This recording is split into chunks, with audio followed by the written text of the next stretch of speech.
So in the previous video, we reviewed the concept of a 3x3 determinant. In this video, we want to take some time to define the cross product calculation. So if you're taking the cross product between two vectors, and you'll notice that the symbol for multiplication is being used between vector A and vector B right here is the cross symbol for multiplication. So referencing the dot product or the cross product symbolically would be done with the appropriate symbol being used for multiplication. The weird thing about vector multiplication is that those two symbols being exchanged with one another don't result in the same calculation. A dot product is a number or a scalar, so it's sometimes referred to as the scalar product, and a cross product gives us a new vector, and so it's oftentimes referred to as the vector product. So you'll notice the way that vectors A and B are defined right here. Vector A is a three-dimensional vector with components A1, A2, and A3 for the X, Y, and Z components. And then vector B is defined in a similar sort of way. So B1 for the X component, 2 for the Y component, and 3 for the Z component. The way that we define the cross product is as a 3x3 determinant.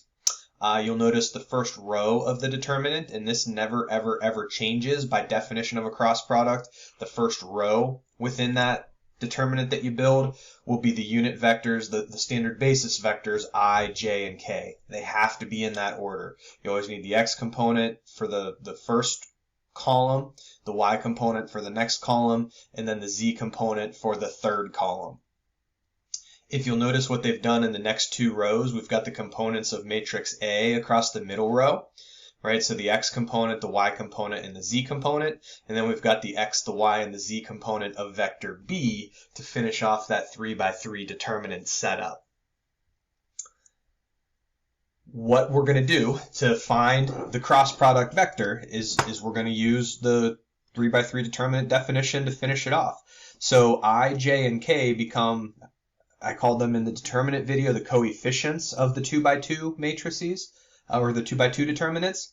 So we're going to have I multiplied by a 2x2 determinant, J multiplied by a 2x2 determinant, and K multiplied by a 2x2 determinant, right? The pieces of that first row, they're stripped off and they become the coefficients of those 2x2 determinants. The order of the signs is going to be subtraction between the first term and the second term, and then addition between the second term and the third term, and that's following the definition of a 3x3 determinant.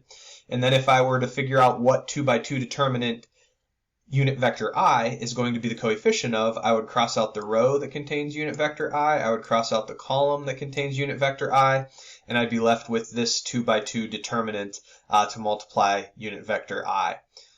If I'm trying to figure out what the 2x2 determinant for unit vector J is, I'm going to cross out the row with unit vector J, I'm going to cross out the column with unit vector J, and the pieces that I'm left with, A1, A3, B1, B3, that'll be the 2x2 determinant that multiplies unit vector J.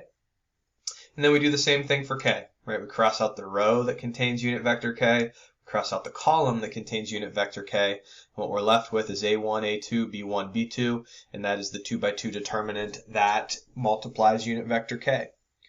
One thing that you will hopefully notice right away once we mention this, a cross product is not commutative. If I were to do B cross A, so if B was listed first and A were listed second, the components of vector B would go across this middle row, and the components of vector A would go across this bottom row. That is going to change the result, because if you notice what's here, it's subtraction. Subtraction's not commutative, so changing the order of some of the components is going to definitely affect the result. And then the way that you compute these 2x2 determinants also involves subtraction.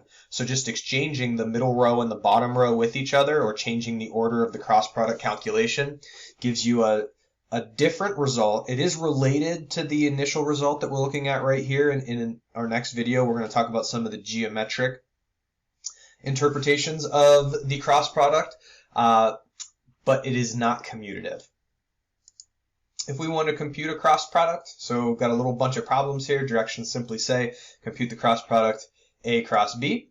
I can't change the order, right? I have to have the standard basis vectors I, j, and k across the top row. I have to have the x, y, z components of the first vector for my cross product across the middle row, and then I have to have the x, y, and z components of the second vector for my cross product across the bottom row. So we're going to have the I, the j, and the k come out as the coefficients. If I'm trying to figure out what is going to multiply together with unit vector I, what I can do is I can cross out the row that contains unit vector I. I can cross out the column that contains unit vector I. Doing a 2 by 2 determinant calculation with these values that remain, I would multiply the major diagonal first. That would give me -1. I would subtract off what I get when I multiply the minor diagonal. So -1 minus 8, giving me a coefficient for unit vector I of -9. When I'm going for the coefficient of unit vector j, I cross out the row that contains unit vector j. I cross out that column. I do the multiplication on the main diagonal. 0 times -1 is 0. And then I subtract off what I get when I do 4 times -1. So that'll be 0 minus -4, or +4. You will notice that I have a -4 as the coefficient of unit vector j. And that just follows the definition of the 3 by 3 determinant calculation, right? We subtract off that next piece. And then for unit vector j, or excuse me, for unit vector k, the coefficient of it, we're going to use the same process. Cross out the row with unit vector k, cross out the column with unit vector k, do a 2 by 2 determinant calculation with what remains here. Main diagonal gives me a product of 0. Minor diagonal is -1. 0 minus -1 is +1. And that piece is added on at the end. Depending on your professor or your teacher, you may be permitted to leave the answer looking like this. My general rule of thumb is if my problem starts with the notation that we see this one starting with, I want my answer to be in that same notation. So all I did is I quickly kind of reverted back to the ordered triple notation for vectors. So the x component is -9, right? The coefficient of unit vector I is going to be the x component of your resulting vector. The coefficient of unit vector j is going to be the y component. And then the coefficient of unit vector k is going to be the z component. But pay attention to what your professor or your teacher wants. If they don't have a preference, then you can leave your answer in terms of the standard basis vectors. But there is the definition of a cross product, an example with the cross product, and then in the final video that we do involving the cross product, we're going to talk about some of the geometric interpretations of this calculation.